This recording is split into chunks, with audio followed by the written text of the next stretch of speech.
So thou, O son of man, I have set thee a watchman unto the house of Israel. Therefore, thou shalt hear the word of my mouth, and warn them from me. Have no fellowship with the unfruitful works of darkness, but rather expose them. Coming to you from an undisclosed location in Middle Tennessee and examining current events from a biblical perspective, this is Bible News Radio with your hosts, Randall and Stacy Harp.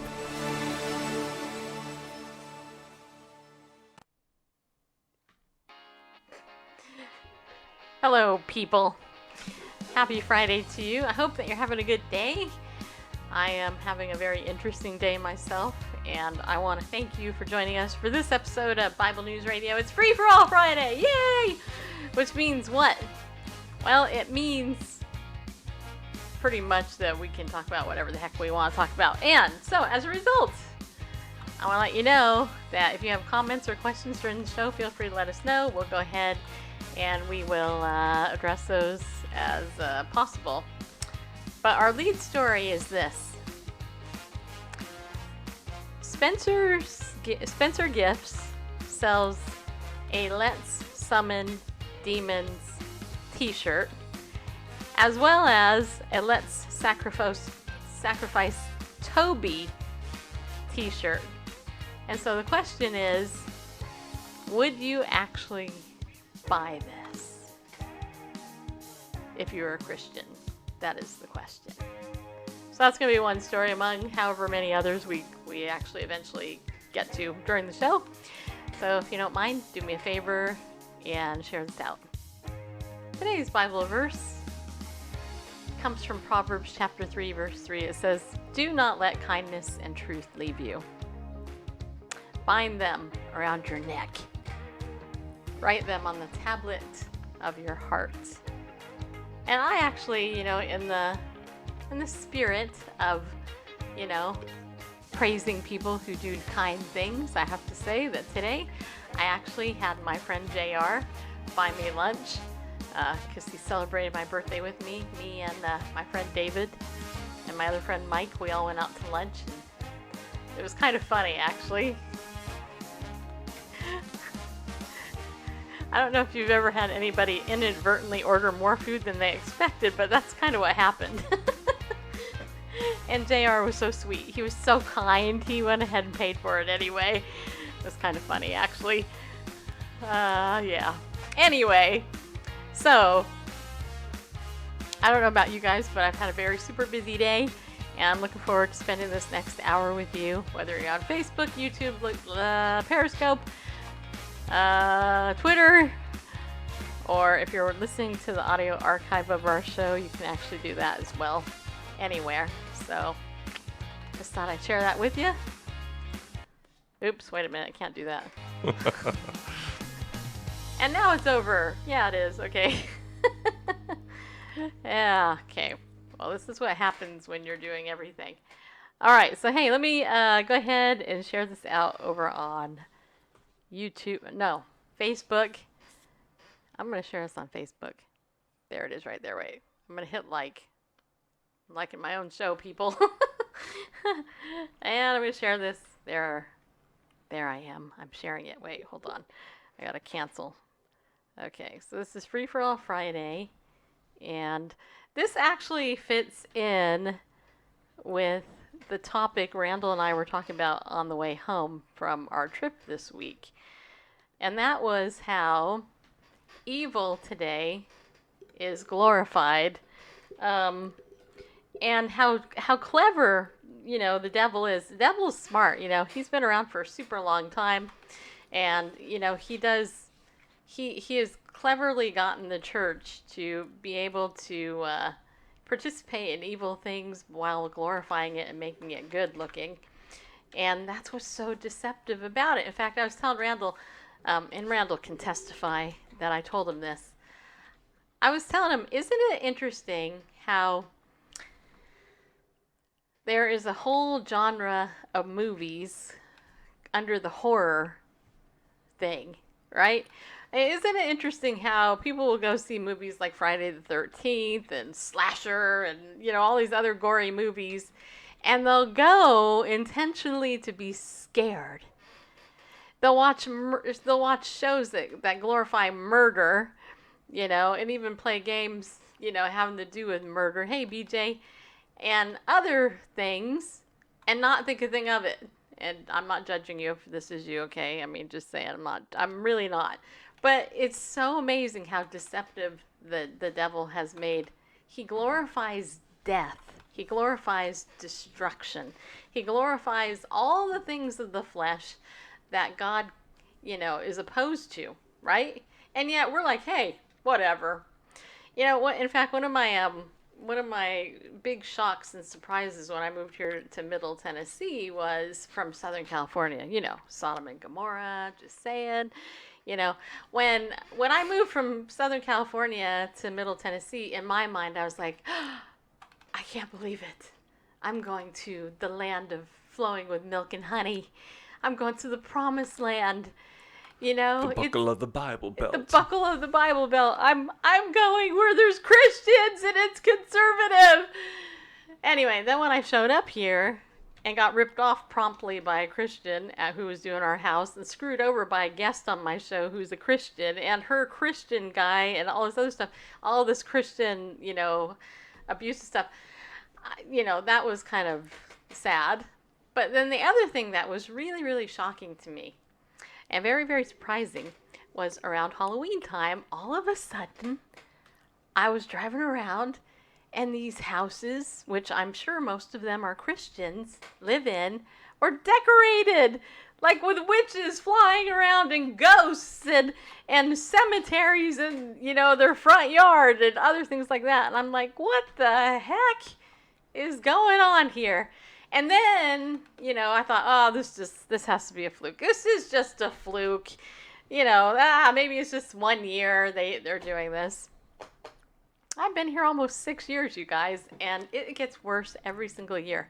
And so and yet there's these people, they see nothing wrong with it.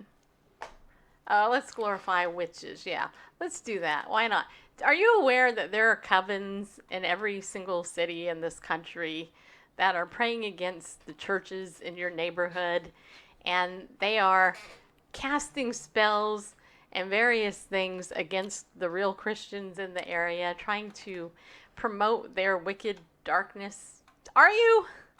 Or do you not believe in the devil and the unfruitful deeds of darkness? So you don't believe in the devil that comes to kill, steal, and destroy. And yet Christians today are magnifying the darkness. And they get offended when they're walking in the light. It's like, well, they're just decorations, It's like Christian yoga, It's the physical part without embracing the spiritual part. We can put up the tombstones and the witches and the goblins and grotesque figures and stuff like that without actually buying into Satan worship.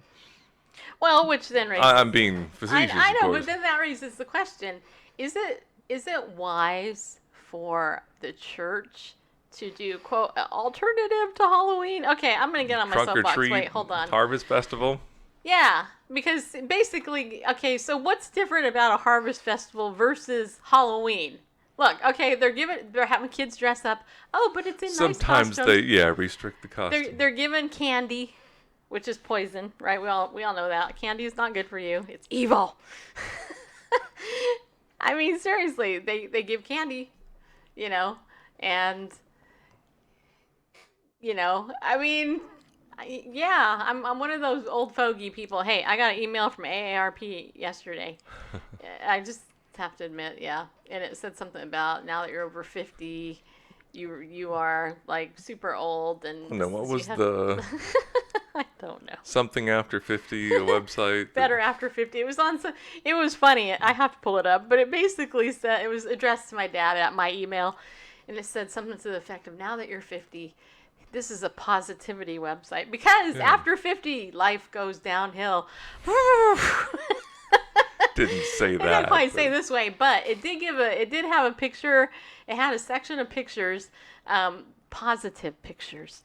Yeah, and the pictures themselves, it was a picture of a dog licking a little kitten on the head. Oh, what's more so sweet, positively precious than that? I know it was. And then there was this PlayStation of different music, and of course I clicked the 70s and 80s because that's kind of when I grew up.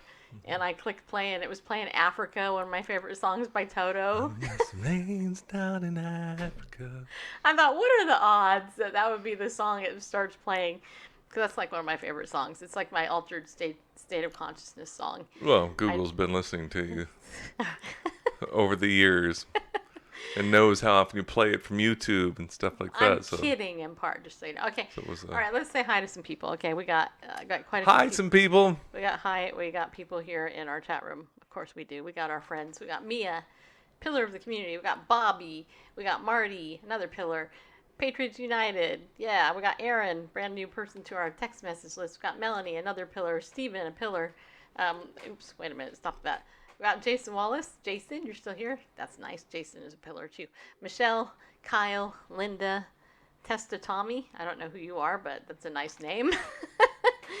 And Sia. Hey, thanks for coming in. Thank you guys for coming in. I appreciate it. And then demons are real. It's not a joke. That's actually very true. I don't have Alexa, which is good, but I have a phone, which we can share. Did we share that on here? I can't remember.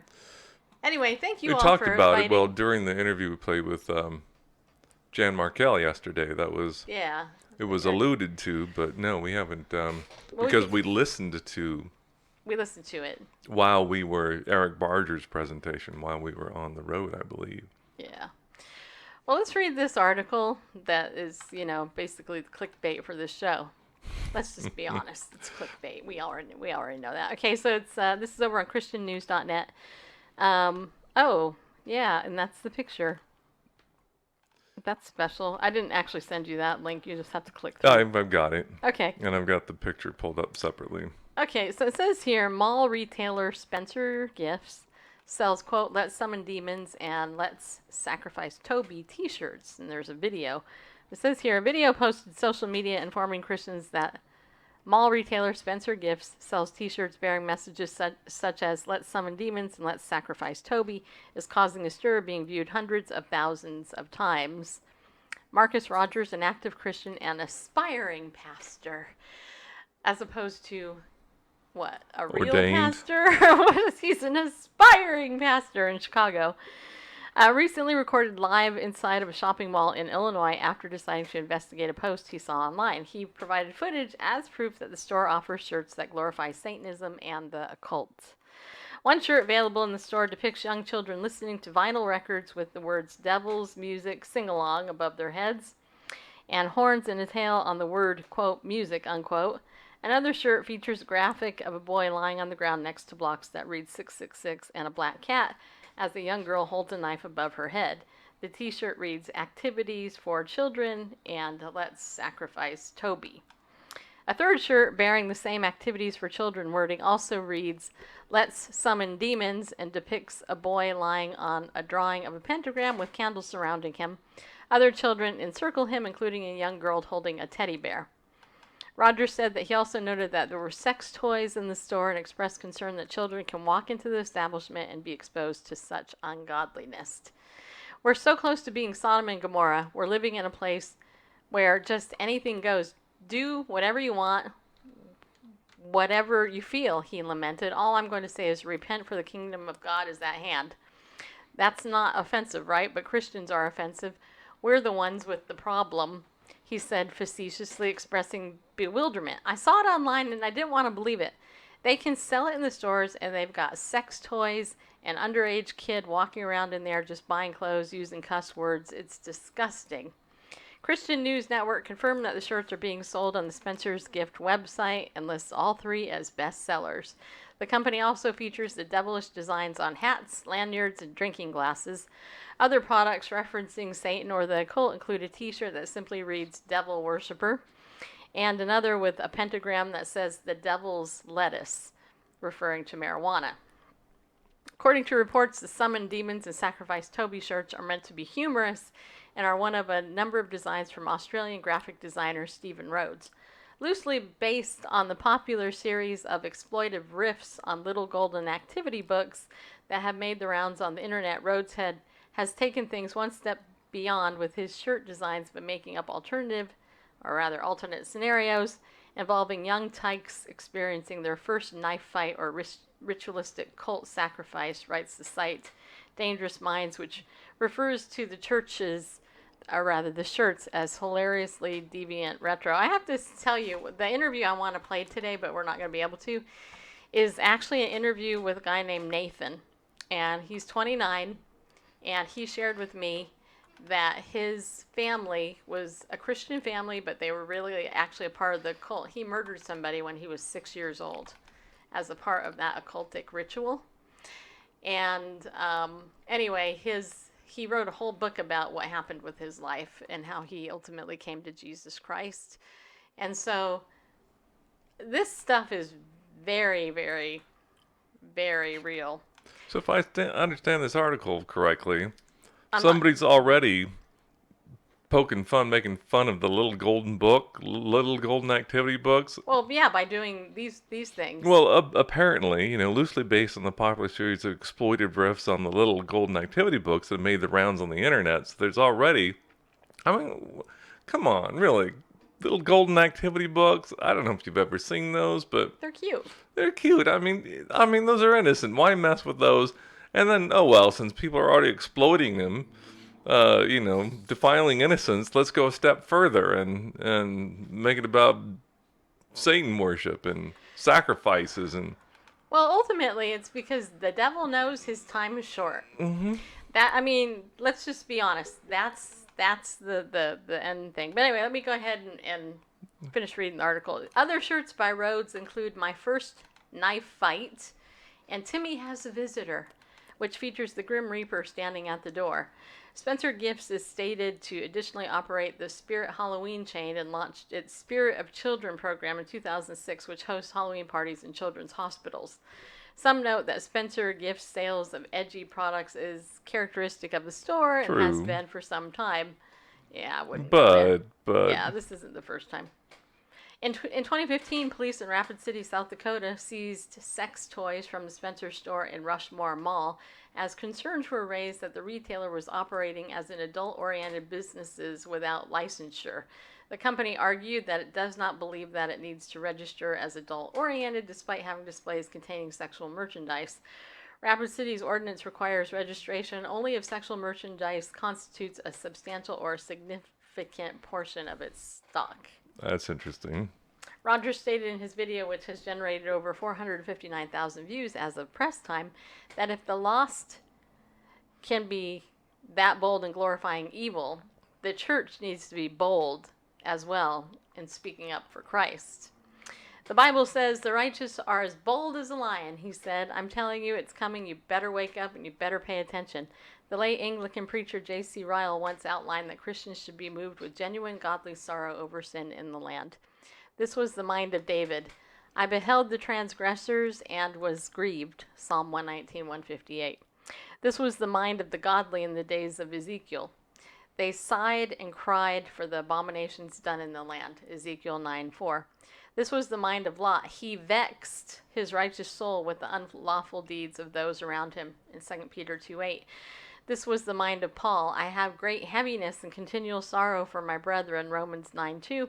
In all these cases, we see something of the mind of Christ. As the great head feels, so feels the members.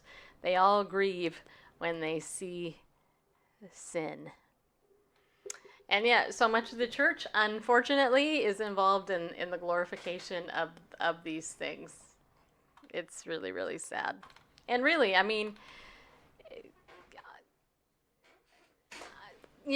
not speechless very often, which you all know. Yeah, because if I was, I wouldn't have a show. But I am... how do you wake up a complacent church? That's why this interview with Nathan that we're going to share with you next week probably. You guys are going to want to see this, and you're going to want to get his book, because one of the things that he shared with me was how the church is beguiled, and how the dark forces within the body of believers is there. Don't ever think for a second that there are not Satan worshipers, witches, or any person in the cult in the church that you attend. And the reason I say that is because the Bible talks about how, there's wheat and tares together, and God will in the end separate them. And, the Bible also talks about in the book of Jude how in the end times that these men crept in, they crept in and they introduced their destructive heresies and things like that. We see it all over the church. And if you have a church that actually glorifies this stuff or affirms it and everything, I would go, see ya, I'm out of here. Especially if it's some goofy man in leadership who's acting like a teenager, trying to be all super cool from the pulpit, which unfortunately there's too many of those. So what do you think? Bareface? I know it's not your real name, but just I mean, curious. we can go back to. Seems like my mic is louder than yours, but Well, your mic isn't turned up as loud as mine. interesting. I can turn it up. Or louder. turn yours up. I can't anymore. It's as loud as it will go. We need to look into that. Mine's kind of loud though. Yeah. I was thinking turning it down some. You want me to turn it down? I can turn it back down. Yeah, that'd be good. How's that? It sounds okay in my head. Maybe it's slightly up from that, but Okay. How's check that? 1, 2. Yeah, let's go with that. Okay. All right. Anyway, sorry for the distraction there. Anyway, my distraction. But, I mean, we can go back to 1968 with the Rolling Stones song Sympathy for the Devil. That And- was 50 years ago because I was born in 1968. You're right. That's 50 how we years ago. know. Yeah. And so in pop culture, there's been this increasing making fun of, things, things satanic, demonic, devil worship. It's been made fun of, which is a brilliant plan by the enemy, to make fun of it, make people think it's some kind of a joke, when in actuality, under the covers, behind the scenes, there are plenty of real life Satan worshipers, committing deeds of darkness in very serious ways. And so one way it doesn't surprise me, I've seen over the years, and in my 50 plus years on this earth, that sort of thing, well, all areas of immorality, just keep creeping along, get more and more intense, more and more irreverent, to a greater and greater acceptance. And it usually is not by flaunting the immorality, but at first making fun of it, making it some kind of subject of a joke or humor, aka Three's Company, whatever. Right. And that helps to desensitize masses. And then so when it comes to,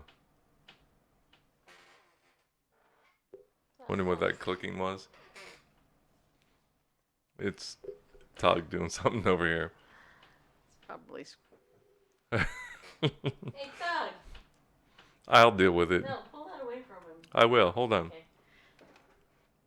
You're All back. Yeah, our dogs interrupt the show every single day. Just so you know, people, deal with it. Anyway. So the glorification of evil. And yeah, I mean, let's just be honest. We've all been suckered into it, right? I mean, how many of you like to watch TV and see cars explode and stuff? Or, how many of you like, you like the thrillers, the murder mysteries? I mean, how many of you ever played the game Clue? Yep. All about a murder. It should be. It should It's be all a sad. about it. It Yeah, should I be know, a sad right? occasion. It should be one of grieving, not a game, a board game. If somebody's been murdered, that's tragic. And The Who so did it with the lead pipe in the whatever it is. yeah, we've all done it. And so and again, I could point to so many Bible passages, but I don't expect the world to act anything other than like the world. And so, but I do these days, but biblically, I don't expect the church to act like the world. And that's therein is the trouble. Yeah. Which is why I want to remind you guys, this book, Fearless Prayer, is available on our website on the resources page. And Yeah, it this is why, seriously, I mean, I'm gonna be bold and basically tell people you need to get this book. It's $15. That includes shipping, okay? If you want to support our show. We only have a limited quantity, so when they're out, they're out. But this is called Fearless Prayer. It's by Craig Hazen, who is a PhD in Christian apologetics. He teaches at Biola University. And Lee Strobel wrote, insightful, inspiring, a compelling book. And Lee Strobel is the author of The Case for Christ. Really good book. If you want to support our show, get this book and start getting yourself prayed up. Okay, I'm going to read the back. It says here, if you remain in me and my words remain in you, ask whatever you wish, and it will be done for you. John 15:7. It says here, you've likely scratched your head over this verse. Randall's phone's going off. In another room. Wondering if you should take it literally. Could Jesus have been serious about his over-the-top declaration? Can you really ask for anything? If you think these words can't possibly mean what they say, Craig Hazen wants to reveal the astonishing reality of this promise. You'll learn why Christians hesitate to embrace this powerful statement and how you can put it to work in your life for the sake of God's kingdom. According to the Lord himself, asking is the center point of prayer. He wants us to bring our fruit-bearing requests to him boldly and with expectation for the blessing of his answer. He wants to hear our fearless prayer. By the way, this is published by Harvest House Publishers. It's a hardback, and it is 100 and, let's see, I'll tell you how many pages it is. Wait, it's 100 and approximately 67 pages. Okay, so it's almost 200 pages. Well, actually, it's almost 175 pages. But if you want to support our work, then go ahead and buy it over at our website. Okay, so it's a good book. Yeah, and I put the we'll blurb be advertising it until it's out. So yeah, and I put the blurb in the back of the book on our website, but somehow the verse from John 17 is not showing. So it kind of reads kind of odd. It just John 15:7, you mean? 15:7, yeah. Yeah. Abide in me, and I abide in you. That's right. Anyway, as you were. Yeah, so there's that. So yeah, okay, so let's talk to the audience. So okay, you guys in the audience, let me ask you something. On a scale of 1 to 10, 10 being like yes to the nth degree or the highest, let's say, would you admit that you engage in evil activity that really, you kind of got suckered into it? Let's just put it that way. Like putting up Halloween decorations, just as an example. I'll give you yesterday I shared with you that I've been playing this little video game called Fishdom, and there's a whole Halloween thing in there. Like, you can buy like these, you earn points, and then you can buy Halloween decorations, and you can decorate your fish tank, with Halloween decorations. And I'm like, I'm winning all these points, but I am not going to buy Halloween decorations in this stupid game. And yet it's really subtle, because it's not subtle to me, but it is subtle, because it's like, oh, is this engaging in the unfruitful deeds of darkness to want to glorify evil, and death and suffering and all that? I mean, is it? Because yeah, I wonder if we start a campaign to call it Samhain, what it is. So Aaron says, I stopped participating in Halloween about 4 years ago. Yeah, you know what? I haven't liked Halloween since I got beat up on Halloween. I was wearing a Snoopy costume, and somebody beat me up in 8th grade. Not a fan of Snoopy, I take it. I know, right? Yeah, they assaulted me. What's wrong with Snoopy? I mean, people. But the other thing, though, is like last year at our house, we have a neighborhood with lots of children that come here. They're all cute, dressed up really cute. Oh, is it doing any harm to anybody? But, we shut our lights off, and we're like, nope, we're not going to give out candy to kids on Halloween. Let us know if they do Christmas decorations on Fishdom. I will. They probably do. And again, that would be, well then, is that Christmas the same that is true for Halloween? Is this not also true for Satan Claus and are not? Well, okay, Halloween is obvious, though. In my opinion, it's Christmas that God is working on me about now. Yeah, well, and that's another issue. It's the whole the whole pagan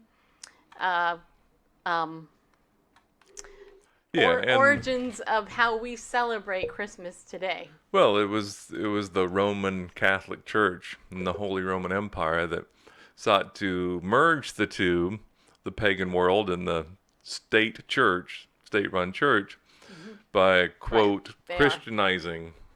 Get my both fingers in here. Christianizing, these holidays.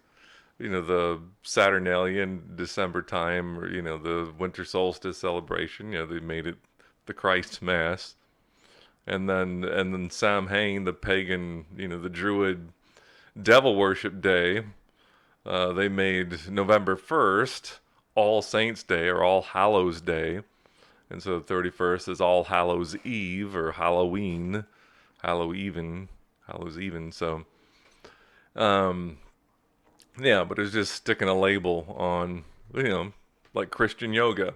That's what they did. So, yeah, really, Christmas, should we celebrate it? And I know people point to, like in Jeremiah, talks about bringing a tree inside and decorating it and talking about making idols and stuff. And, I think it comes back down to, I think Christmas represents the greater danger. Because it seems Christian. You look at Halloween, you see cemeteries and demons and all that kind of stuff, and witches. You're like, well, duh, it should be duh anyway. But with Christmas, with the Christ Mass, this is about the Christ child and nativity and the star and all this. But ultimately, it's a Christian veneer on a pagan holiday. So that seems that you're right. That's probably the more insidious of the two. The Christmas one? Yeah. Well, yeah, it is, because so many people, Christmas, even if you were to take out all the pagan, stuff there, Christmas is often not about Jesus anyway. Yeah. Because it's about seeing how much money you can save at those Christmas sales and, Yeah. and who can get Aunt so-and-so a gift and your mom or dad or whoever, and Spiking the eggnog and yeah, and the fruitcake,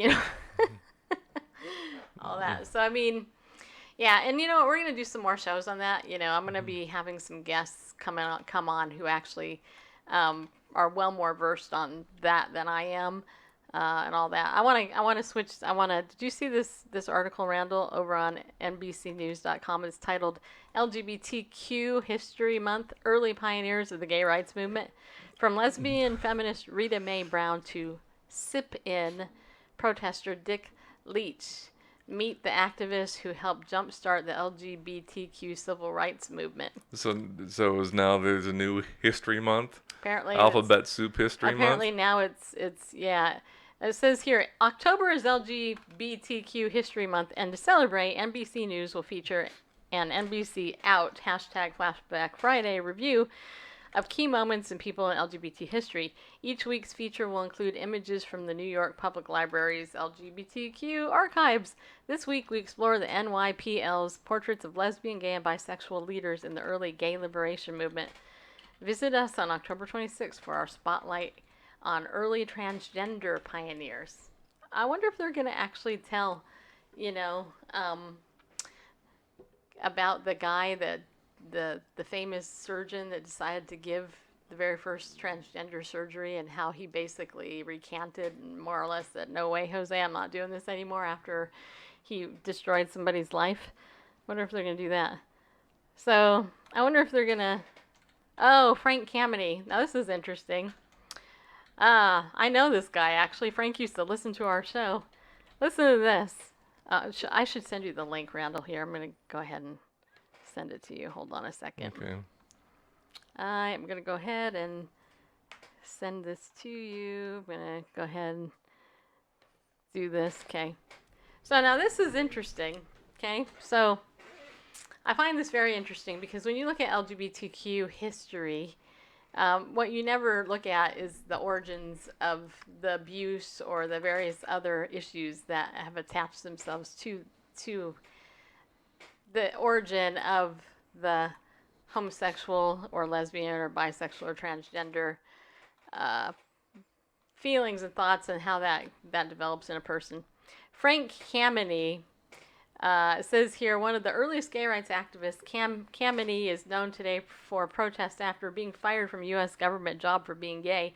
He led an, quote, annual reminder picket protests for gay rights in Philadelphia until 1969. He was active in the Manchineen Society of Washington, D.C., and he and Barbara Giddings were active in persuading the American Psychiatric Association to delist homosexuality as a mental disorder in 1973. But what you don't know about Frank Kameny is that Frank used to listen to my show. He was a daily listener almost every single day to Janet Parcel's show when she was doing Janet Parcel's America. He would often call in, and he would actually try to persuade Janet Parcel, on his point of view. And, of course, he insulted our show numerous times as well. He actually died not too long ago, a couple years ago. Unrepentant in his sin, so, he now knows the truth about who God is, but it's tragic. It's so tragic. Anyway, these people aren't pioneers. What they are is they're unfortunate pawns of the enemy. And that's sad. That's truly sad. And if I have one more person who's ignorant on the topic of homosexuality, lesbianism, and the topic of the gay activist or homosexual activist movement, if I have one more person tell me that I'm an intolerant, hateful bigot, I'm a homophobe, I'm ignorant, I'm a closeted lesbian or whatever, I'm just going to say, really? Because clearly you've never read the book that I've gone through to expose the deception of that movement. Which, by the way, if you're new to the show, this is the book, which is selling for like a super high price now. It's called After the Ball. I have 8 hours on YouTube going through this book, quoting them, showing you how they marketed this to the world. And so it's no big shocker to me that all of a sudden now this community is celebrating the deviants that they're calling heroes, which they are. They're not heroes, they're deviants. So it's sad. That's what I'm bringing to the table. In fact, there's another story. You guys ready for this one? You're going to love this one.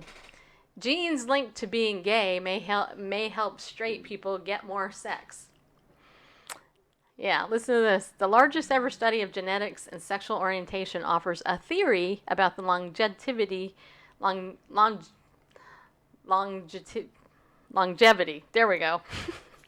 Of genes that influence homosexuality. First of all, I have to tell you that if you actually believe the propaganda that there is a gay gene and that there's genetics that actually support homosexuality, then what you've just done is you've actually believed propaganda, because there has been research upon research upon research that has shown and disproved that there is no gay gene. Okay? So it says here, the only gay gene that I know of is gay Gene Robertson, who is the Episcopal priest. That was supposed to be funny, people, but whatever. It says here, across cultures, between 2 and 5% of men are gay. It's actually between 1 and 3%. So this author gets it wrong even there.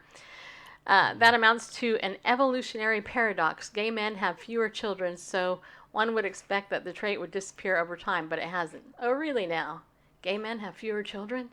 Really? Wow, that's not surprising.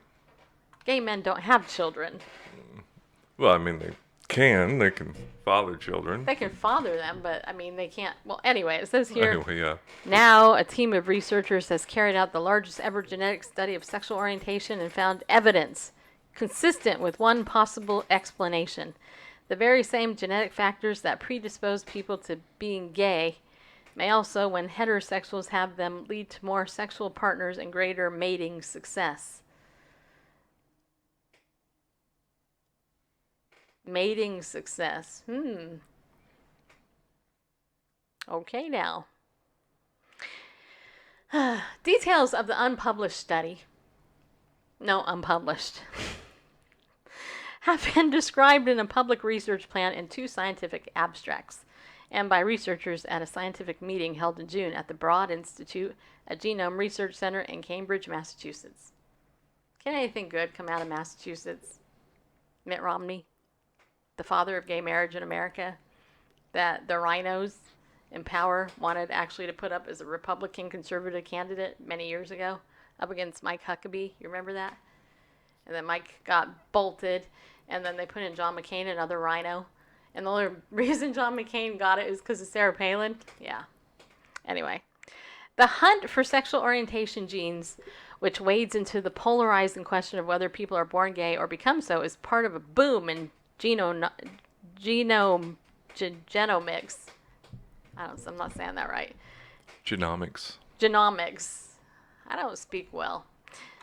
Research that aims to unveil how genes shape behavior, not just diseases. Powering the new social genetics are huge databases, including the British government-funded UK Biobank and the DNA of millions of customers collected by 23andMe, a consumer gene testing company. Scientists have begun using the massive data to successfully probe the genetic basis of a surpassing range of behaviors, from smoking to insomnia, intelligence, marijuana use, and even time spent watching television. The research is at its most sensitive when it touches on sexual orientation, which is a made-up thing, by the way. Sexual orientation doesn't exist, people. You think it does because you've been told it over and over. Oh, this is my sexual orientation. No, God made you a man or a female or a male, period.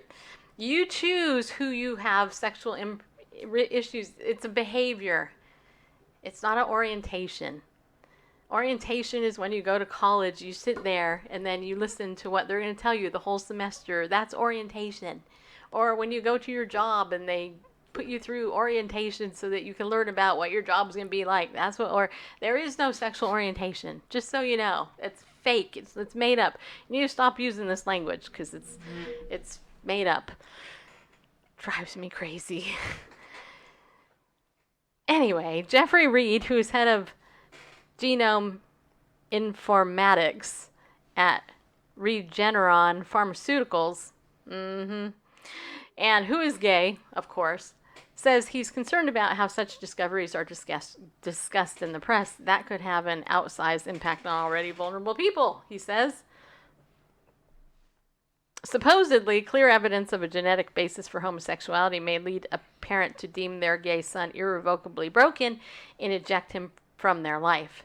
Reed says, alternatively, maybe some evidence of a genetic basis of homosexuality may lead a parent to embrace their child as God made them, or lead someone struggling out of darkness and into self-acceptance. Because the work could be controversial, the team behind the new gene hunt opted to post their research plan online in 2017. They described their intent to perform a genome-wide association study, a technique originally developed to locate genetic susceptibilities to diseases like macular degeneration and diabetes. But instead of scouring for associations between people's illnesses and features of their genomes, they would carry out a vast statistical analysis comparing the DNA of hundreds of thousands of people with information about their sexual behavior. Aha! They used the term sexual behavior. It's already well known that being gay is partly genetic. That is such a lie. It's a lie. It's a lie. It is not partly genetic. That is a lie. This whole thing is full of lies. Anyway, as in other behaviors, genes play a role. Yet earlier attempts to identify specific genes involved were by and large unsuccessful. I wonder why. That's mainly because there wasn't enough genetic data available. The new study is about 10 times larger than any previous effort. With these large sample sizes, we are finally discovering things we can actually kind of count on being true, says Michael Bailey, a psychologist at Northwestern University who studies sexuality and who's a pervert. Have you ever had sexual intercourse with someone of the same sex? A question posed to volunteers by the UK Biobank. This article says nothing about what they're purporting in the headline. Indeed. This is nothing! I think they may find it may backfire on them, because as it was stated correctly, that, in genomics, genome research is usually meant to find susceptibilities to diseases, whatever, such as macular degeneration, whatever. So those things can be treated. Now, I know they're looking to find their motivation, find a basis. Hey, we were born this way. That's It is. our. I agree, Aaron. This article is terrible. It's But on it- technologyreview.com, by the way.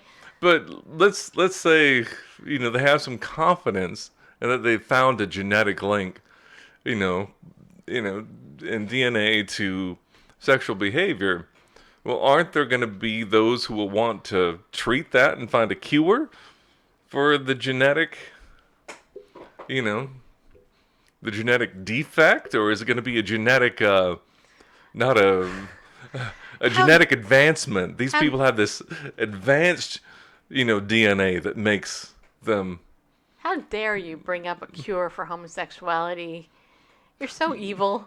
But I mean, if they find what they're looking for, yeah. it's going to bring that up. I Well, mean, that's going to be. well, sure. It's going to beg that question. Because every single homosexual, okay, most honest homosexuals, at least everyone I've ever met, basically say that they didn't choose it, that if they could, they wouldn't be that way. That's why so many actually change it, right? So here's the truth. If it was genetic, and it's not, but if it was, would they then get the cure, like what you're saying? They would have no excuse, right? yeah, Then if they there's a couldn't- way then to there's a way to treat it. Yeah. Right, then they couldn't be the victims that they purport to be. And I'm not talking every homosexual lesbian. What I'm talking about is the activist community, Yeah, which is out there dancing around in the rainbow underwear and, trying to get the whole world to see If that they're wearing normal. underwear. Well, right. Yeah. But When a genetic predisposition, I can speak, really can, you're turning into me. is discovered for something like macular degeneration. That's right. He's surely alive. Roaring like a lion. Well, anyway, so when a genetic predisposition is discovered for, let's say, macular degeneration or leukemia or something like that, there's additional research done to see how to prevent that genetic predisposition. So if they go and their research, they find that, they find the grail of their, genetic predisposition to same-sex, behavior, will the research continue then to try to find, it's like, okay, we found what we're looking for, research stops. Right. I mean, it doesn't happen with any other genetic research. Or are they going to find a way to infuse that genetic occurrence, do gene splicing so they can make more homosexual people? Wow. I think, while they're Make more homosexual people? yeah, make more people homosexual by, genetic engineering. If in fact that so I get their motivation, they're looking for a justification for their behavior. Well, But okay, if they wait. find it, I think it's going to come back to bite them on the backside. Okay, well, I get that, but at the same time, what people need to understand is that the people who introduced the AIDS virus intentionally, they actually introduced the AIDS virus, which was originally named GRID, Gay-Related Immune Deficiency Syndrome, okay? They changed the name to take gay out, and they made it Acquired Immune Deficiency Syndrome, right? So this virus was actually introduced specifically to the homosexual population in order to wipe the population of homosexuals out. That is the truth, and of course... Or at least to experiment with the virus. Yeah. And you notice how in the 80s, okay, when this became a big thing, right? Oprah Winfrey was on there touting Kinsey's fallacious or ridiculous research and stuff. And anyway, you notice that we don't hear much about the AIDS crisis anymore? You notice? Why is that? Remember when we did the AIDS quilts and AIDS Hands Across America and all that stuff to support the AIDS community and all those who are dying of AIDS? I actually know people, former homosexuals, who should have been dead, because they slept with numerous people that ended up dying of AIDS. Okay. So it's nothing to do. On a different note, completely different, Twyla Parrish just updated her Facebook page, Bareface. Yeah. And it says here, Sayla was live. It says, honoring Twyla Parrish for a Lifetime Achievement Award. Amy Perry singing How Beautiful. There's a surprise midway through. Hint, the person who wrote How Beautiful. Who wrote that? Do you know? Was it Twyla? Yes. Ah, should we play the video? Oh, it's 4 minutes. I can play it. Yeah. Wait, okay. How come I can't hear it? Do you have something not turned on? Do I have something turned on? Yeah, the volume's turned up. I'm not hearing anything. I hear it as you're playing it. Oh. Gotcha. Might help if I put my headset back in. That's funny. Oh, this is Sayla. Right. Complete switch of conversation here.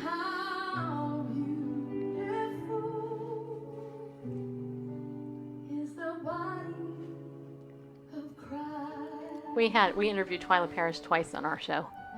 In case you didn't know that. Put a 1 if you know who Twyla is. How beautiful the heart that bled and took all my sin and bore it instead. How beautiful the tender eyes that choose to forgive and never despise. How beautiful, how beautiful. So I guess this is somebody from Sayla singing this. How I guess Twyla's gonna come up pretty soon. is the body I don't see her yet. and as he lay down, It was super cool to interview her, by the way. we offer thee That interview is in our Blog Talk Radio archives. that we will live just as he died, willing to pay the price.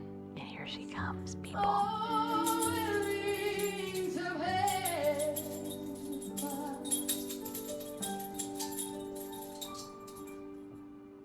How beautiful the radiant bright. That's Twyla. With his light and rise, and how beautiful when humble hearts give the fruit of pure life. I actually sang one of her songs at my wedding. May live. How beautiful. Note the harmony.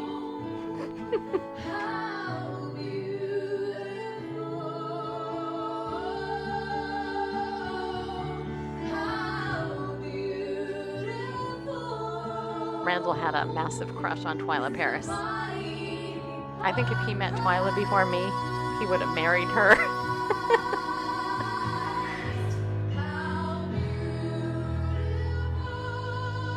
the feet that bring the sound of good news and the love of the King. How beautiful the hands that serve.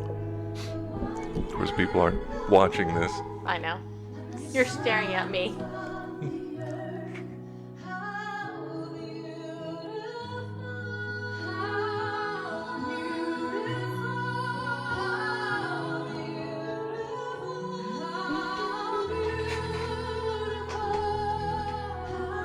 Remember when we interviewed her twice? Yes, I do. It was the highlight of your life, wasn't it? No. I mean, I enjoyed it. Wasn't the highlight. So it sounds like Twyla joined. Yeah, she did. Yep. Yep. I told everybody that you would have married her if you met her before me. Well, no, I think she was married by the time. Well, if she didn't marry whoever that guy was she married. And if frogs had wings. Ah, that's funny. All right.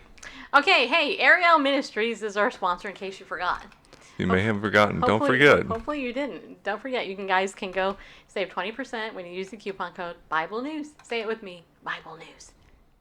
And I would encourage you to get the historical survey of Israel, the DVD thingy.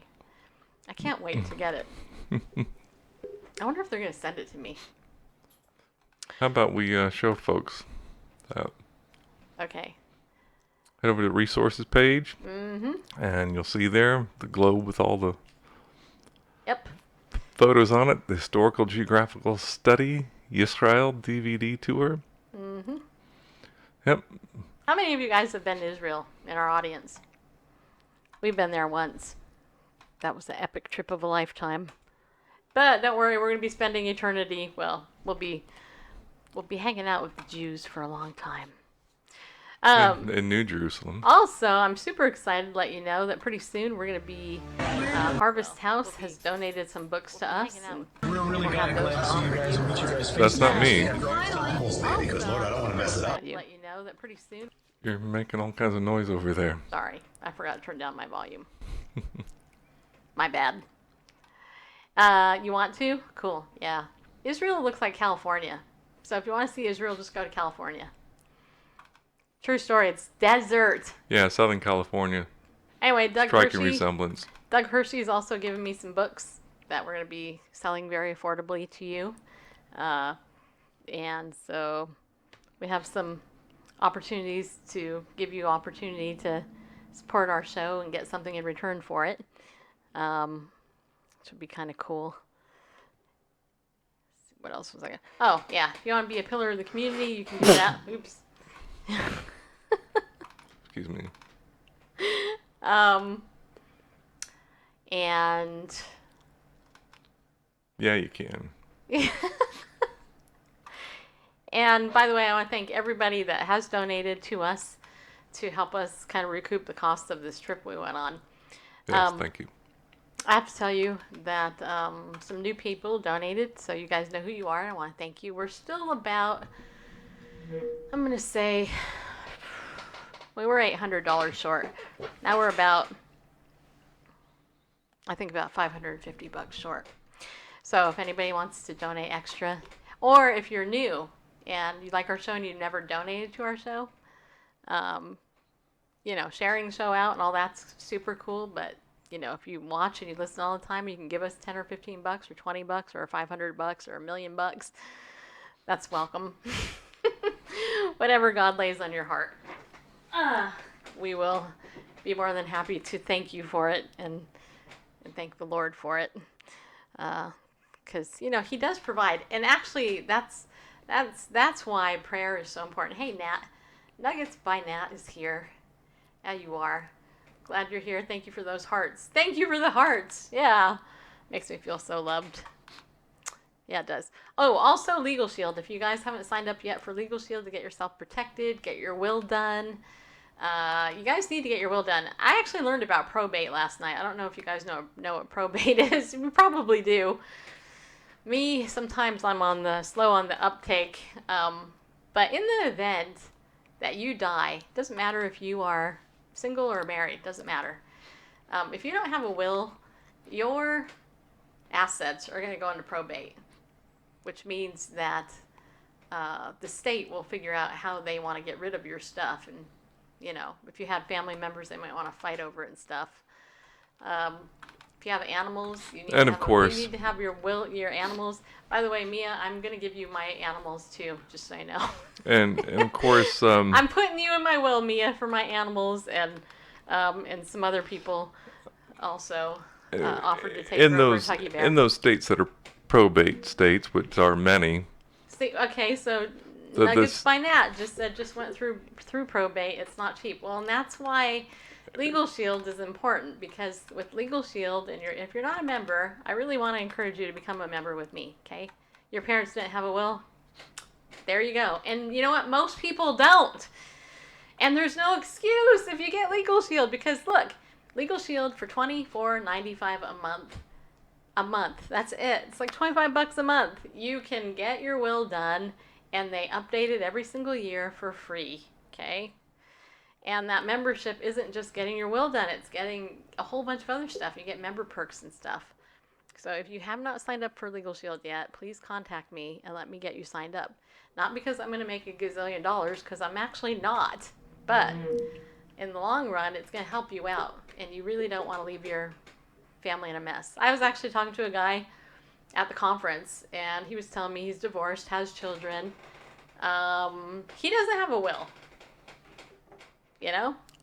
Aretha Franklin didn't have a will, and she left behind what, $8 million or $30 million or something? I mean, that's insane. That's insane, and a will is so easy to do. And those of you who are already members of Legal Shield, get your wills done. Do it. Just stop putting it off. Fill it out, the questionnaire, have your attorney, you know, law provider, just do it and get it done. It's important.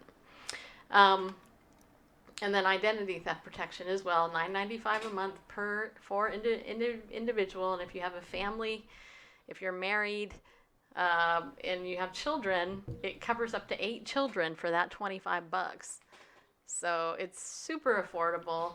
You know, basically for you as a married couple and, you know, an individual, or, you know, it's $35 a month. That's the best insurance that you can get, honestly. And you will use your attorney if you learn how to use the attorney. See, we're trained not to use attorneys. That's why most of us are like, whatever, I don't need it. You know what? You do need it. That's the thing. You actually do. I've used my attorney law firm about 6 times already since I've had it. And a couple of the times were because I had to have them write a letter to somebody to, you know, get money back because I was stolen, got ripped off.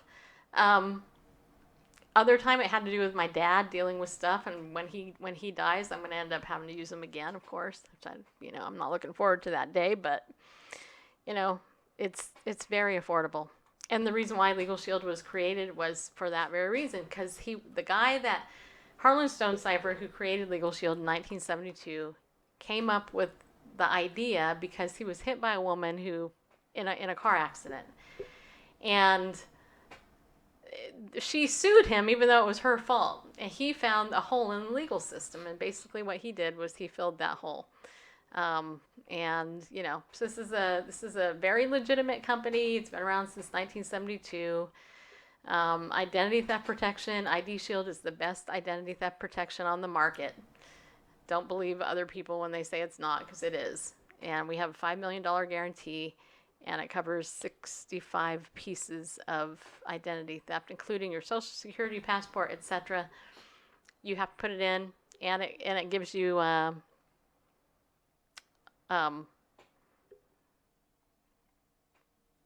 ID Shield Vault, which protects your password and all that. And the private investigators from Kroll, should anything happen, actually will fix it for you. You don't have to do any of that.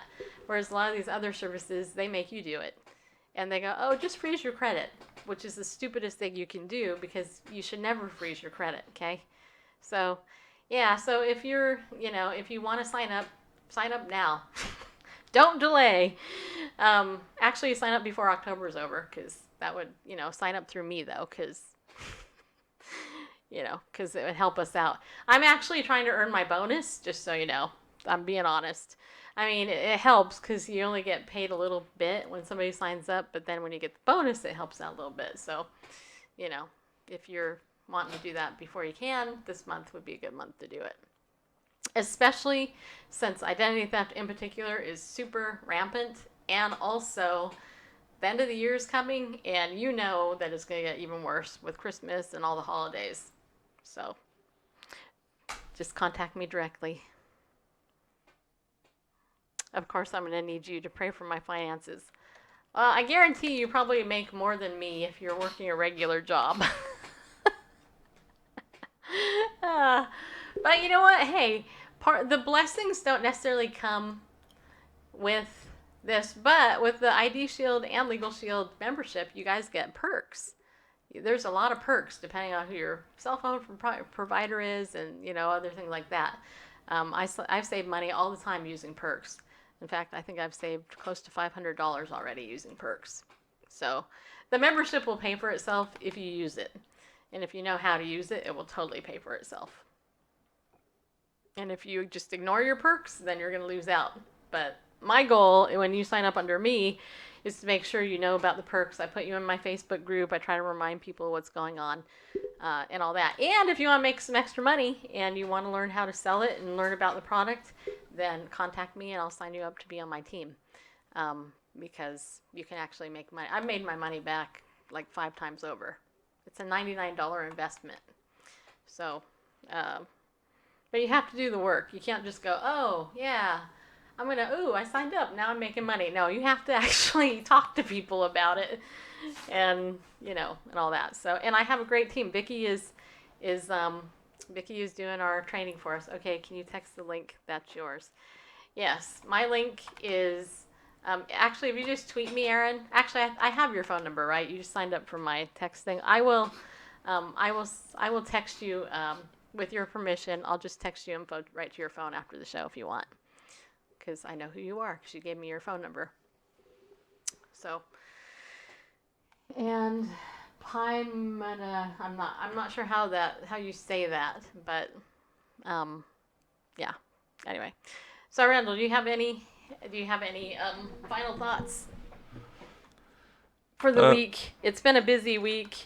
We broadcasted, even though we are all super tired. Yeah, it's definitely been a busy week with playing catch up. The week we were out of state. We went to bed last night about 9 o'clock. Me and Randall actually went to bed super early last night because we were so tired. I almost got 8 hours of sleep, which is unheard of. I actually usually get about 5 to 6 hours tops. Yeah, I got over 7 last night. I almost got 8. I was like, whoa. All right, nothing really to add. What? Okay. Well, yeah, we should probably wrap this up anyway. Yeah, so next week we're going to go ahead and play some more of these interviews. Yeah, we are. You guys are going to be blessed by these interviews that we did at the Prophecy Watchers Conference. You really will. And the theme, as you watch them all, you'll see it. You'll go, oh. Mm-hmm. And I wish I could tell you that. So, same life, have little ones, to sleep again. There you go. Well, if you have little ones and no will, you should really get your will done, because you don't want them to go into probate or whoever will end up in their care. And, I hate to say it. I hate that, it sounds so morbid. Oh, you need to get a will done. But with today's terrorist attacks and freak accidents and weird things happening, you never know when your number is up. And that's not to be morbid or anything, but you just don't. You don't. I mean, I had a friend a couple years ago. She was with the Gideons, and she actually went to the hospital. She actually went to the hospital to get a checkup. And when she was at the hospital, she died of a heart attack. She was doing perfectly fine. In the last couple of months, we've heard of a couple of people who have died, and they were like under 40. One of my friends in Florida, his brother died, and he was 39. I mean, you just don't know. So that's why I was super happy when I made 50. Yeah, I was. I was like, yeah, I'm 50. Now I can join AARP legitimately. So anyway, be bold, everybody. Stand up and go with God. You know why? Because he loves you. And I guess Randall will be back for Weekends in the Word tomorrow or whenever, sometime. That may be a little bit late. Yeah, we'll figure it out. And, if you need anything, you know where we're at, okay? All right. Talk to you soon.